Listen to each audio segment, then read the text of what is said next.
45에 쓰는 편지. 45살이 된 지금 돌이켜보면 내 어린 시절은 참 많이 가난했다. 전라남도 작은 시골 마을 5남매 중 셋째로 태어난 나는 늘 먹을 것이 부족한 집에서 자랐다. 아버지는 몸이 약해 오랫동안 병원과 집으로 가셨고 어머니는 막노동, 밭일 공장 1등을 가리지 않고 하셨다.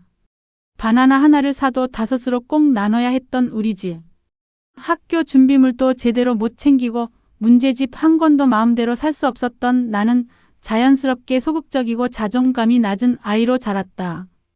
도시락 반찬은 매일 김치였고 학기 초마다 선생님이 영세민 손 들어봐라고 말할 때면 얼굴이 붉어지면서도 억지로 손을 들어야 했다. 그 기억 때문인지 지금도 초등학교 동창 모임엔 발길이 잘 가지 않는다.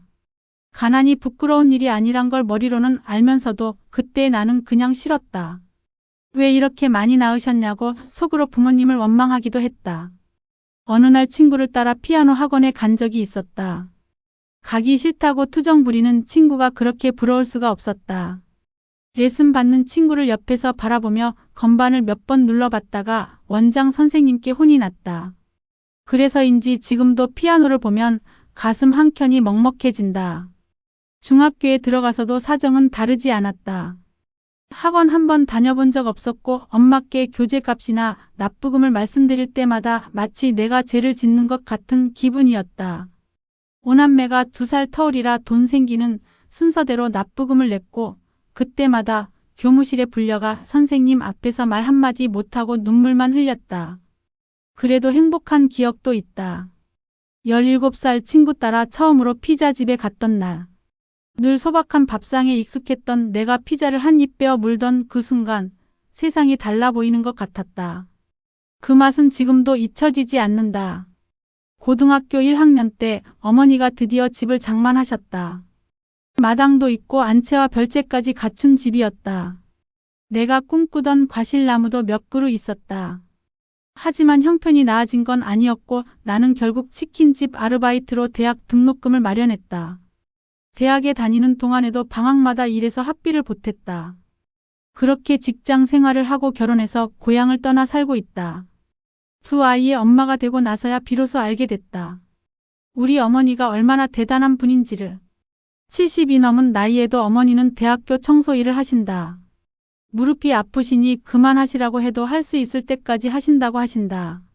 며칠 전엔 전라도에서 강원도까지 회를 보내오셨다.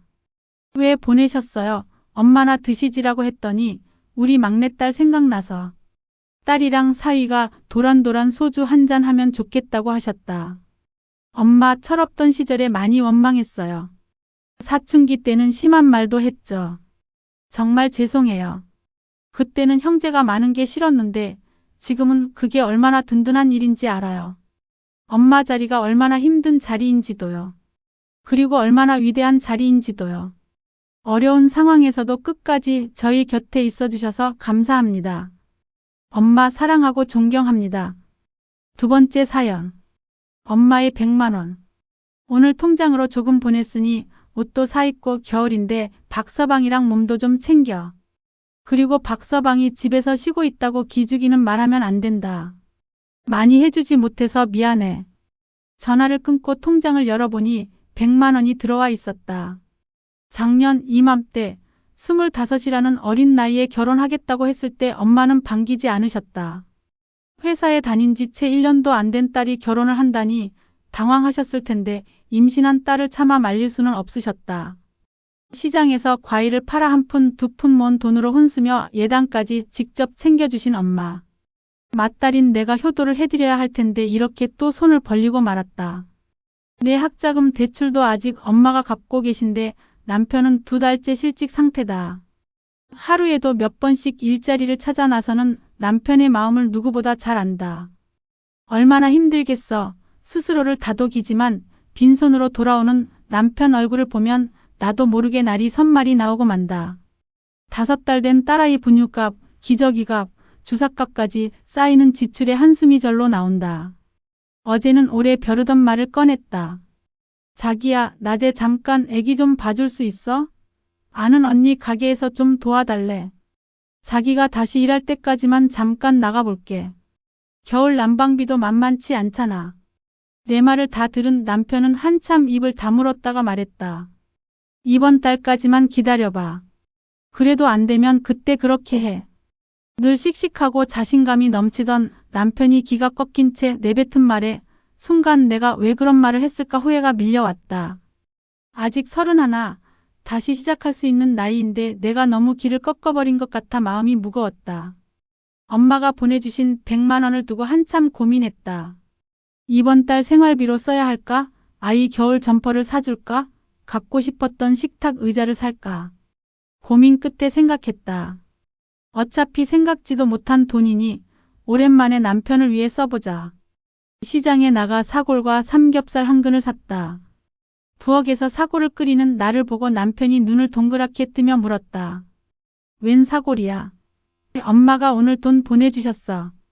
그러자 남편이 잠시 머뭇거리더니 말을 꺼냈다. 실은 저번 달에 장모님 오셨을 때 나한테도 몰래 30만 원 주셨어. 남자가 지갑에 돈이 없으면 밖에서도 기가 죽는다고 절대 안 받겠다고 했는데 서운하다고 하시면서 당신한테는 말하지 말라고 하셨어. 그 말을 듣는 순간 눈물이 났다. 이 추운 날씨에 과일 하나라도 더 팔겠다고 새벽부터 나가 해질 때까지 일하시는 엄마. 점심값도 아깝다며 아빠 것, 엄마 것, 도시락 2개를 싸들고 다니시는 엄마. 그런 엄마에게 받기만 하는 딸이 되어버린 것 같아 전화를 들었다. 엄마 미안해. 정말 미안해. 나중에 내가 꼭 갚을게. 엄마는 웃으며 말씀하셨다. 자식한테 바라고 해주는 부모가 어디 있냐. 너랑 박서방이랑 안 싸우고 잘 살면 그게 최고야. 오늘은 고기 듬뿍 넣은 엄마표 김치찌개가 그립다. 그리고 내가 엄마 하고 부르면 어디서든 달려오시던 그 모습이 그립다. 3번째 사연. 그날 밥상을 잊을 수 없습니다. 술 마신 다음 날엔 시원한 콩나물국 좀 끓여주면 안 돼? 아무리 그래도 그렇지 매일 김치찌개 아니면 된장찌개야. 어젯밤 회식으로 거나하게 취해 들어온 남편이 아침상 앞에서 투덜거립니다. 그럼 다음부턴 북어국이나 계란탕 끓여줄 테니 오늘은 그냥 먹어요. 아 싫어. 계란탕도 싫고 북어국도 싫다고. 그냥 콩나물국이면 되잖아. 아 참 콩나물은 내가 싫다니까요. 주는 대로 먹어요. 애도 아니고 웬 반찬 투정이에요. 아니 사무실 가서 한번 물어봐요. 아침 얻어먹고 출근하는 사람이 몇 명이나 되는지. 그리고 옆자리 동료가 그러더라고. 요즘은 아들 밥은 챙겨도 남편 밥은 안 챙긴다고. 아들이 군대 가면 아침은 끝이라는데 당신도 그래? 아니, 내가 아들 수학여행 갔을 때 당신 아침 굶기는 거 봤어요? 쓸데없는 소리 말고 어서 출근이나 해요. 그렇지? 당신은 안 그렇지? 고마워. 아까 그 투덜대던 사람은 어디 갔는지 남편이 금세 환하게 웃습니다. 저는 콩나물을 볼 때마다 마음속에 떠오르는 친구가 있습니다. 중학교 입학 첫날 만난 아이였는데 언제나 두 볼이 발그레한 아이였죠. 점심시간이면 가까이 앉은 우리 몇몇은 자연스럽게 책상을 붙이고 도시락을 펼쳤습니다. 너희 집 콩나물 장사하니? 왜 맨날 콩나물 반찬이야? 누군가 킥 웃음을 터뜨렸습니다. 그 아이의 발그레한 볼이 더 짙어졌다는 걸 그때 알아차렸어야 했습니다. 야, 너희 아버지한테 소시지나 돈가스 장사해 보시라고 해봐. 그럼 너희 어머니가 날마다 소시지 싸줄 거 아니야. 우리도 실컷 얻어먹고. 내 농담에 아이들 웃음소리가 커졌고 그 아이 얼굴이 더 붉어지고 있다는 것을 그때는 몰랐습니다. 며칠 뒤 그 아이가 수줍게 말했습니다. 정미야, 우리 엄마가 너 우리 집에 놀러 오래. 오늘 같이 가자. 나 혼자는 싫어. 친구들 다 같이면 몰라도. 그래, 그럼 다 같이 가자. 방과 후 4-5명을 이끌고 그 아이 집 앞에 섰습니다. 금방이라도 무너질 듯 기울어진 슬레이트 지붕, 그 아래 두꺼운 검은 천막이 커튼처럼 드리워져 있었습니다. 부엌도 아닌 좁은 마당에서 석유곤로 위 프라이팬을 들여다보던 아이 어머니가 젖은 손을 앞치마에 닦으시며 반갑게 뛰어나오셨습니다. 어서 들어와요. 예쁘기도 해라. 근데 누가 정민이? 왠지 모를 두려움에 목이 메었지만 간신히 대답했습니다. 저요. 안녕하세요. 그래 착하게 생겼네. 우리 딸이 네 얘기 많이 하더라. 너랑 제일 친하다고. 나중에 커서도 지금처럼 친하게 지내야 한다. 집보다 못해도 밥상은 차려줄 테니 맛있게 먹고 신나게 놀다가. 어두컴컴한 방으로 우리를 안내하시던 그날 밥상을 아직도 잊지 못합니다. 메추리 알로도 달걀 프라이처럼 할 수 있다는 걸 그날 처음 알았습니다. 보리밥도 그날 처음 먹어봤고요. 밥상 한쪽에 뜬금없이 놓인 사이다 한 병. 무언가에 쫓기듯 보리밥 위에 메추리알을 올려 꾸역꾸역 삼키고 사이다를 들이켰습니다. 맛있게 먹었으니 밖에 나가서 놀자. 아이들을 이끌고 나와 좁은 마루에 걸터 앉아 신발을 신으려는데 검은 천막 틈 사이로 노란 콩나물이 빼꼼 눈에 들어왔습니다. 그러고 보니 오늘 밥상에는 콩나물 반찬이 없었습니다. 당황한 내 얼굴을 눈치챘는지 아이가 방긋 웃으며 말했습니다. 괜찮아. 우리 집 콩나물 공장 맞아. 엄마가 콩나물 키워서 시장에 파셔. 팔다 남으면 도시락 반찬 해주시고. 다음에는 네 말처럼 소시지 장사해 보시라고 말해야겠다. 그 순간 눈앞이 하얘지면서 아무것도 보이지 않고 아무 소리도 들리지 않았습니다. 아이가 내 손을 잡아 끌었습니다. 우리 자전거 타러 가자.